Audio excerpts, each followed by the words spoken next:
In this video, we introduce for the first time the periodic table. We have been talking about atoms and ions and isotopes, and the periodic table is a way to organize all of that information.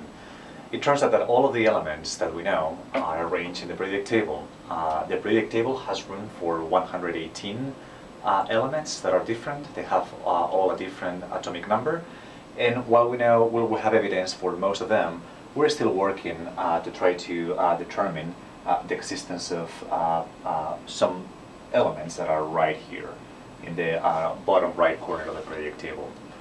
Right, we need to introduce now the periodic table because we need to know where some elements are in order to start naming compounds. Okay, the main distinction that we're going to make, or the first distinction that we're going to make among the elements of the periodic table, is where the metals and non-metals are.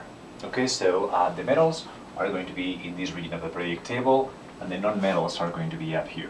They're separated by this jagged line, which I've tried to write in an off color. Okay, and there are some elements that are right in this area right here, which are called metalloids. That means that they have properties intermediate between metals and non-metals. And again, it's quite important to understand what atoms are metals and non-metals, because the naming of compounds requires that distinction. Okay, suffice it to say that atoms like fluorine and oxygen and nitrogen and carbon, all those are non-metals. Okay, here we have also sulfur and chlorine and so forth. Okay, in this region, all those are non-metals. The rest are going to be called metals. All right, now that we have established the difference between metals and non-metals, we're going to be talking about some other aspects of the periodic table. As you can see, this periodic table has 18 groups, which are called, or they're the vertical columns that we have right here, 18 groups. Okay, and it also has rows, which we call periods occasionally. Okay, now turns out that another distinction that we can make between the elements of the periodic table has to do with the groups. Okay, main group elements are those that are in columns in groups 1, 2, and the first 2, and in the last 6. Okay, so it will be groups 1, 2, and then groups 13 to 18. Those are called main group elements. And in distinction to those, we have the transition metal elements, which are the rest, go from column 3 to column 12. Okay, those are transition metals. Now, in the transition metals, we actually have here that there's a part of the periodic table that comes out of the main structure.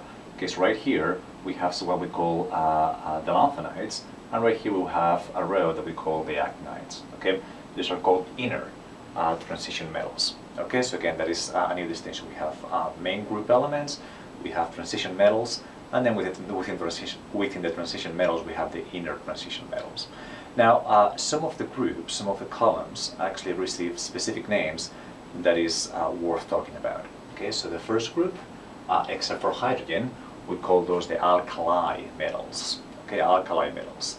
The second group, the second column, we call the alkaline earth metals. Okay, and then towards the we continue to be in the main group, but in the last 6 rows right here, okay, we have that these are the noble gases, and these are the halogens. Okay, so again, those are names that we will throw around in future videos, and it's important for you to start remembering them. Again, we have here alkali, alkaline earth metals, and noble gases, halogens, and so forth.